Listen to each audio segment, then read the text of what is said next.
네, 좋습니다. 안녕하십니까? 네, 저는 프랑코라고 합니다. 스코틀랜드에서 왔고요. 지금 여기 서울보다 훨씬 더 쌀쌀한 곳입니다. 그래서 이 더위를 즐길 수 있을 때 저는 마음껏 즐기려고 합니다. 한국은 이번이 처음이고요. 정말 좋습니다. 서울에 오기 전에 아이들이 K-팝 굿즈를 사달라고 이 쇼핑 목록을 줬기 때문에 지금 제 지갑이 좀 걱정이기는 합니다. 네, 농담은 여기까지 하고요. 지금 저 같은 경우는 15년 정도 게임 업계에 종사를 해왔습니다. 주로 F2P, 모바일 무료 플레이 게임 디자인을 담당해 왔고요. 현재는 유니티에서 게임 디자인, 그 다음에 수익화 컨설팅 팀을 이끌고 있습니다. 관련해서는 소개를 드리도록 하겠습니다. 네, 저희 팀 소개해드리겠습니다. 게임 분석가, 그 다음에 게임 디자인 전문가들로 구성이 되어 있고요. 미국, 영국, 스페인에 기반을 두고 있습니다. 그리고 전 세계 게임 스튜디오들과 협업을 하고 있고요. 그래서 개선을 꽤 하고 있습니다. 세가도 그 중에 하나입니다. 여기 지금 세가의 광고 수익화 총괄이 남긴 평가를 보고 계십니다. 저희가 최근에 함께 프로젝트를 진행을 했습니다. 그런데 저희가 일반적인 컨설팅 회사들과 조금 다른 점이 있습니다. 단순히 경험에만 의존하지는 않는다라는 것인데요. 저희 같은 경우는 집계 또 익명화 데이터를 기반으로 하고 있습니다. 전 세계 수십억 대의 디바이스에서 수집된 이 데이터를 활용을 하고 있습니다. 그리고 지난 10년 넘게 데이터를 분석을 하면서 지금 게임에서 무엇이 효과가 있고 무엇이 효과가 없는지를 계속해서 학습을 해오고 있습니다. 그리고 거의 알고 계시는 모든 플랫폼, 그 다음에 장르를 다 아우른다고 보시면 되겠습니다. 아마존 알렉사 스킬, AA급, PC, 콘솔 게임, 인디 스튜디오, 1인 개발사와도 협업을 하고 있습니다. 심지어 저희 게임이 아닌 앱을 다루기도 하는데요. 대표적으로는 데이팅 앱인 틴더가 있습니다. 그 프로젝트를 진행할 때는 아내와 상당히 재밌는 대화를 나누기도 했습니다. 어쨌거나 저희가 전문성을 갖고 있는 분야는 F2P 게임이고요. 오늘 발표도 제가 여기에 초점을 두도록 하겠습니다. 네, 좋습니다. 이제 프로젝트를 진행을 할 때 게임 전체를 종합적으로 살펴봅니다. 그런데 그 중에서도 저희 팀이 가장 중점적으로 다루는 분야가 하나 있는데요. 바로 적절한 광고의 구현입니다. 흔히 광고, 그다음에 게임 디자인은 별개의 영역이다라고 생각을 합니다. 하지만 이건 오해입니다. 저희 경험상 훌륭한 게임 디자인이 훌륭한 수익화로 이어집니다. 플레이어가 게임을 재밌게 즐긴다라고 하면은 더 오래, 더 적극적으로 플레이를 하게 되고요. 그 결과는 인앱 구매뿐만 아니라 광고 수익으로도 이어집니다. 네, 오늘 발표에서 다룰 내용을 간단히 소개하겠습니다. 먼저 거의 모든 게임 스튜디오에서 공통적으로 겪고 있는 문제에 대해서 살펴보겠습니다. 그 다음에는 저희의 접근 방식에 대해서 말씀을 드리고, 그리고 정말 중요한 내용에 대해서 말씀을 드릴 텐데요. 이 실제 대형 게임 프로젝트에서 수익화와 관련된 까다로운 과제를 어떻게 해결했는지 3가지 사례를 말씀드리겠습니다. 그래서 이 사례들은 플레이어 유지율과 플레이어의 반응, 센티먼트가 매출만큼이나 중요하다라는 점을 보여주었습니다. 먼저 거의 모든 게임 스튜디오가 공통적으로 겪고 있는 문제부터 말씀드리겠습니다. 저희가 만나는 거의 모든 스튜디오는 이전보다 훨씬 더 많은 데이터를 보유하고 있습니다. 대시보드 아니면은 리텐션, 곡선, 퍼널 분석, 코호트 차트 등등이 있는데요. 그런데 그 많은 데이터를 바탕으로 실제 게임에서 무엇이 달라졌습니까? 라고 물어보면 솔직한 대답은 별로 바뀐 게 없습니다. 입니다. 여기에 문제가 있습니다. 스튜디오의 인사이트가 부족한 것이 아닙니다. 데이터를 통해서 문제를 발견하는 것, 그리고 그 발견을 토대로 실제 게임을 개선하는 것, 이 사이에 훨씬 더 큰 간극이 존재하고 있습니다. 그리고 저희 팀은 그 간극을 메꾸는 데 집중을 합니다. 저희가 게임을 분석을 할 때는 항상 이런 관점을 기준으로 하는데요. 바로 플레이어 중심의 수익화입니다. 그리고 플레이어 중심 수익화는 항상 중심이 되어야 됩니다. 일단 3가지 원칙이 있습니다. 첫 번째로는 가치를 더해줘야 합니다. 플레이어에게 무언가를 빼앗는 것이 아니라 새로운 가치를 제공해야 되고요. 둘째는 선택 가능해야 합니다. 플레이어가 언제나 스스로 선택할 수 있어야 하고, 세 번째로는 얼라인먼트가 이루어져야 됩니다. 플레이어가 원래 게임을 즐기기 위해 하던 행동과 자연스럽게 연결이 되어야 합니다. 그래서 게임을 볼 때는 어디에서 돈을 더 뽑아낼 수 있을지를 찾는 것이 아니라 어디에서 플레이 경험을 경험을 더 좋게 만들 수 있을지를 고민합니다. 그리고 바로 이 지점에서 수익도 따라옵니다. 플레이어가 게임을 즐기면 더 오래 머무르고 그 과정에서 일부 플레이어는 기꺼이 돈을 더 쓰기 마련입니다. 그러면은 여러분의 생각을 완전히 바꿔줄 만한 숫자 하나를 말씀드리겠습니다. 이 F2P 게임에서는 인앱 구매를 통해서 실제로 결제하는 플레이어가 약 1.5%에 불과합니다. 하지만 이 수치가 놓친 매출이다 이렇게 생각은 안 하셨으면 좋겠습니다. 아직 활용되지 않은 잠재력이다 라고 생각을 하셔야 되겠는데요. 여러분의 수익화 전략이 결제하는 소수의 플레이어에게만 맞춰져 있다면 이미 게임을 즐기고 있는 방대한 사용자층을 활용하지 못하고 계시는 겁니다. 왜냐하면 나머지 98%의 플레이어는 게임을 떠난 사람들이 아닙니다. 오히려 중요하게 생각해야 되는 사용자들인데요. 게임을 이미 하고 있고 또 게임 안에서 새로운 가치를 발견할 준비가 되어 있습니다. 광고가 됐건 다양한 오퍼가 됐건 게임 경험 속에 자연스럽게 녹아 있다면 기꺼이 받아들입니다. 바로 이것이 저희 팀이 집중하는 분야인데요. 게임의 재미를 해치지 않으면서도 윤리적인 방식으로 98%의 플레이어에게 다가갈 수 있도록 스튜디오를 돕고 있습니다. 그렇다면은 이 98%의 플레이어에게 어떻게 다가갈 수 있을까요? 방법은 여러 가지가 있습니다. 하지만 원칙은 하나입니다. 플레이어가 선택을 할 수 있어야 된다는 것입니다. 가령 보상형 광고 같은 경우 플레이어가 스스로 광고 시청을 선택하고 그 대가로 재화가 됐건 부스트가 됐건 아니면은 추가 생명이 됐건 원하는 보상을 받게 됩니다. 오퍼월 같은 경우는 기본 개념은 동일합니다. 특히 게임에 적극적으로 참여하는 플레이어들을 위해서 더 큰 보상을 제공을 하는 것이고요. 하이브리드 같은 경우는 IAP와 광고가 경쟁을 하는 것이 아니라 서로를 보완하는 그러한 시스템입니다. 솔직히 말씀드리면 인앱 구매 중심으로 설계된 많은 게임들이 이 지점에서 부족합니다. 광고를 잘못 구현하면 플레이어는 광고를 게임을 방해하는 요소로 느낍니다. 반대로 잘 설계된 광고는 플레이어가 스스로 선택해서 여러분의 선물처럼 느껴지는데요. 결국 이 핵심이 차이를 만들어냅니다. 방해가 되느냐 선물이 되느냐. 이 차이를 만들어내는 일이 상당히 어렵고 그래서 저희 팀이 이 부분에 있어서 많은 고민을 하고 있습니다. 네, 저희가 스튜디오와 협업을 할 때 권장하는 프로세스를 보여드리고 있습니다. 그리고 의도적으로 이렇게 단순하게 저희가 구성을 했습니다. 일단 세분화, 세그멘트입니다. 모든 플레이어를 동일하게 취급하는 것이 아니라 이 변화가 실제로 어떤 플레이어 집단에 영향을 미치는지를 파악을 합니다. 그 다음에 안전하게 테스트를 합니다. 변경 사항을 일부 사용자 그룹을 대상으로 먼저 테스트를 함으로써 잘못된 가설로 인해서 게임 전체에 영향을 주지 않도록 하고 그 다음에 영향을 측정합니다. 많은 분들이 이 단계를 건너뜁니다. 단순히 매출이 올랐는가 이것만 보는 것이 아니라 리텐션이 어떻게 변했는지 참여도는 어떠한 영향을 받았는지 그리고 그 변화가 플레이 경험 전반에 어떤 영향을 미쳤는지를 살펴봐야 되고요.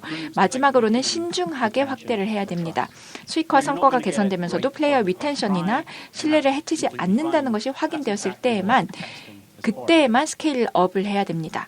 물론 처음부터 완벽한 결과를 얻기는 어렵고 그렇기 때문에 테스트를 해야 합니다.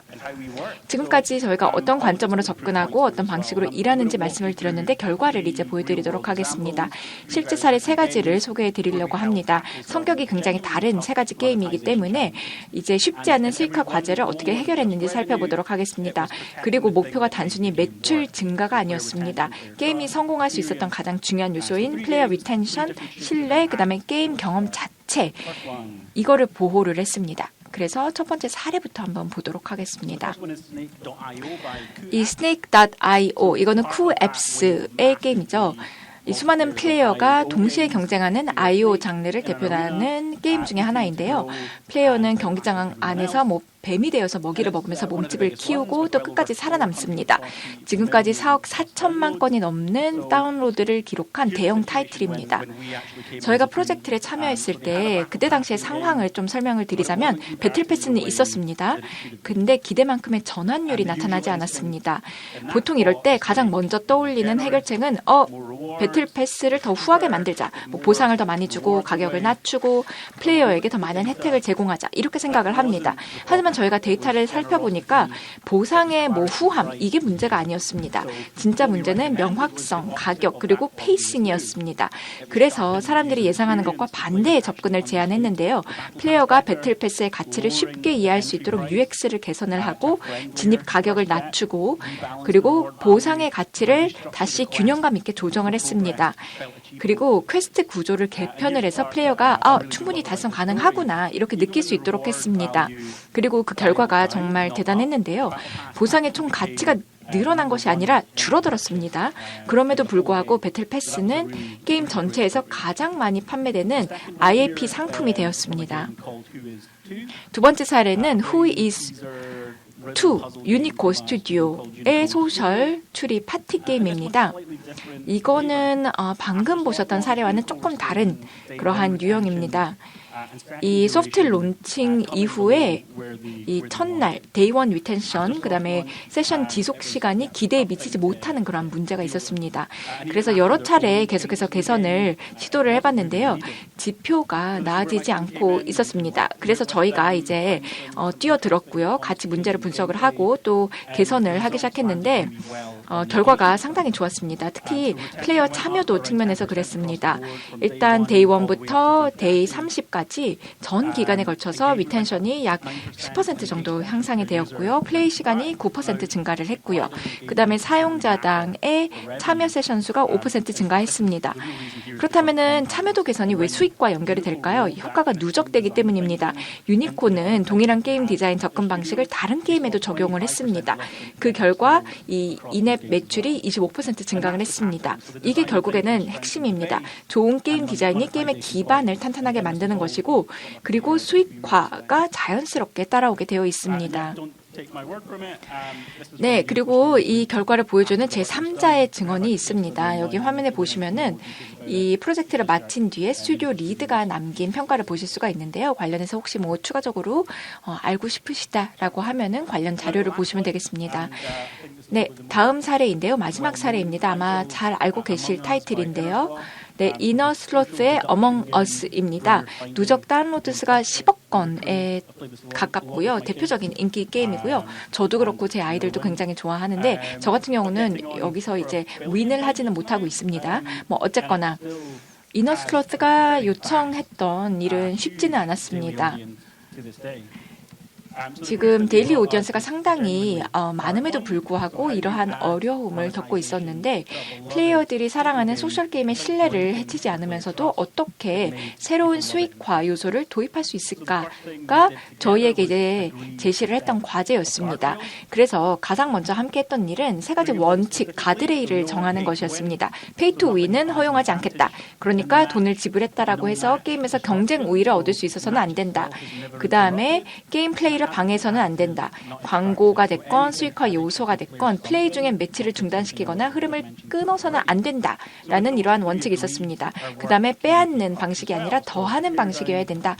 플레이어에게는 무언가를 제공해야지 빼앗아서는 안 된다였습니다. 그래서 저희가 이제 이 원칙을 기반으로 작업을 했고요. 게임을 구조적으로 분석을 해서 핵심 게임 플레이 루프와 실제 제약 조건을 파악을 했고 그 다음에 이코노미 시스템을 모델링하면서 각 보상의 가치와 그 다음에 재화가 어떤 역할을 하는지를 분석을 했고요. 또 플레이어가 자발적으로 참여할 수 있는 옵트인, 뭐 보상과 자연스럽게 연결된 광고 전략을 제안했습니다. 그래서 이 과정에서 이제 접근 순서가 중요했는데 광고를 어디에 넣을 수 있을까 해서 출발하지 않았고 플레이어가 어떤 방식이라면 받아들일 수 있을까, 어떻게 가장 자연스럽게 녹아들 수 있을까를 고민을 했습니다. 그래서 이너스트로스가 구현한 시스템의 핵심 원칙을 한번 보도록 하겠습니다. 게임 플레이를 방해하는 광고가 아니라 게임 내에 이 경제 시스템을 강화하는 광고를 집행하고자 했습니다. 그래서 여기 보면은 어몽어스에서는 이제 주요 재화가 있는데요. 민스 같은 경우는 게임을 플레이하기만 해도 자연스럽게 획득할 수 있습니다. 그리고 이제 스타스 같은 경우는 실제 돈을 지불해서 구매하는 프리미엄 재화입니다. 그 다음에 두 재화 모두 꾸미기 아이템에만 사용될 뿐 뭐 경쟁 우위를 제공하는 것은 아닙니다. 그래서 저희가 어떤 아이디어를 제공을 했냐면 플레이어가 프리미엄 재화를 반드시 구매만 하는 것이 아니라 원할 경우 광고를 시청하고 또 직접 획득할 수 있는 선택지를 제공하자였습니다. 그래서 이 시스템은 세 가지 원칙을 기반으로 설계가 되었고요. 일단 opt-in by design, 플레이어가 스스로 원할 때만 참여하도록 하고 광고를 강요하지 않았고요. 그 다음에 캡을 뒀습니다. 제한을 뒀고 그 다음에 균형을 이뤘습니다. 하루 이용 횟수의 제한을 둬서 이 전반적인 게임 이코노미가 흔들리지 않도록 했고요. 그 다음에 마지막으로는 저희가 설계를 할 때 이 플레이 다운타임을 활용을 했습니다. 그러니까 게임 중이 아니라 매치와 매치 사이에 자연스러운 이 시간에만 광고가 노출될 수 있도록 했습니다. 그래서 이 스크린샷을 좌측에서 우측까지 쭉 한번 보시면은 일단 첫 번째가 빈 카시입니다. 저희가 이제 제안을 했을 때 목업 형태로 제작을 했던 개념입니다. 게임 세션이 끝난 뒤에 플레이어에게 추가 보상을 제공하면서도 이제 다른 파티원들을 기다리게 하지 않는 그런 구조로 제안을 했던 것이고, 두 번째가 스타 버튼입니다. 광고를 한 편 시청을 했다 그러면 스타를 하나 획득을 합니다. 그 다음에 저희가 이제 이걸 제안을 했고, 그 다음에 마지막에 보시면은 이게 데일리 스타 캡입니다. 그래서 이제 이를 통해서 게임 경제의 균형을 유지할 수 있었습니다. 그러면 결과가 어땠는지 한번 보도록 하겠습니다. 이 플레이어들에게 매우 좋은 반응을 얻었습니다. 그래서 모바일 이용자 기준으로 약 10에서 15% 정도가 자발적으로 이 기능을 이용을 하는 것을 볼 수가 있었습니다. 그래서 뭐 전체적인 사이즈라든지 아니면 이런 부분들을 놓고 봤을 때 정말 대단한 그러한 결과였다고 할 수가 있겠습니다. 그러니까 결국에는 수익화, 그 다음에 플레이어의 신뢰, 이거는 함께 달성할 수 있다라는 점을 보여주었다라고 할 수 있겠습니다. 마무리하기 전에 꼭 드리고 싶은 말씀이 있습니다. 이제 RPG가 지금 이 시장에서는 가장 큰 장르 중에 하나입니다. 그리고 많은 스튜디오들이 나는 서구 시장에 진출하고 싶어 라고 생각을 하고 계실 겁니다.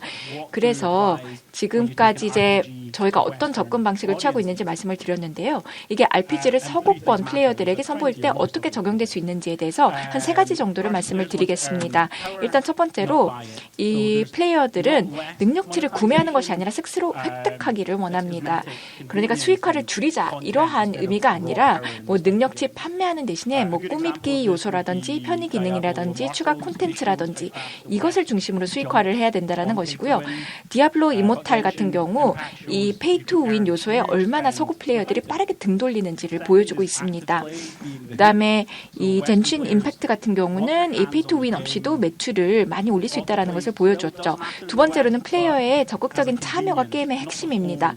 그래서 직접 게임을 플레이하기를 원하는데요. 물론 자동 플레이도 중요하긴 합니다만 게임 자체를 대신하는 기능이 아니라 편의를 제공하는 기능이어야 되고 FK 전이가 좋은 사례입니다. 자동 플레이는 게임의 중요한 요소이긴 합니다. 하지만 정말 중요한 결정이다라고 하면은 플레이어가 직접 이 결정을 내려야 합니다.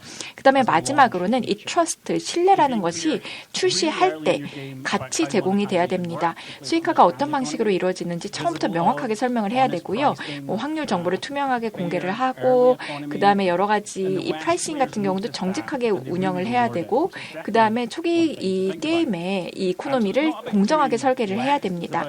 이게 굉장히 중요하고 또 여기에 대해서 이 플레이어들이 긍정적으로 보답을 합니다. 그러니까 중요한 것은 수익화를 줄이는 것이 아니라 같은 게임이라고 하더라도 플레이어에 맞게 설계하고 조정하는 것입니다. 그래서 스튜디오와 함께 게임 하나하나에 맞춰서 고민하고 협업을 해야 되겠습니다. 그래서 이 3가지는 꼭 기억을 하셨으면 좋겠습니다. 첫 번째, 대부분의 플레이어들은 IAP를 하지 않습니다. 하지만 이것은 잃어버린 기회가 아니라 기회입니다. 그래서 플레이어들에게 자발적으로 선택할 수 있는 좋은 가치, 그 다음에 경험을 제공할 수 있고요. 그 다음에 플레이어 중심, 그 다음에 수익, 이 2개는 상충 관계가 아닙니다. 함께 할 수 있습니다. 그 다음에 3번째로는 작은 규모로 테스트하고 빠르게 배우고 효과가 검증된 것만 스케일업을 해야 됩니다. 그래야지만 인사이트가 실제 성과로 연결이 됩니다. 네, 그러면 마무리하도록 하겠습니다. 이렇게 경청해 주셔서 진심으로 감사드리고요. 뭐 게임 지금 개발을 하고 계신다라던가 아니면 우리에 대해서 더 많이 알고 싶으시다라고 하시면은 저희 유니티 컨택트를 통해서 연락을 하시면 되겠습니다. 아니면은 저한테 직접 연락을 하셔도 됩니다. 지금 화면에 제 연락처가 나와 있거든요. 그래서 같이 대화를 나눠보면 너무 좋을 것 같고요. 그 다음에 이 QR코드 스캔하셔가지고 이 피드백도 주시면 좋을 것 같습니다. 서베이에 참여하시고요. 뭐 의견 들려주시면 정말 좋을 것 같습니다. 경청해 주셔서 감사합니다.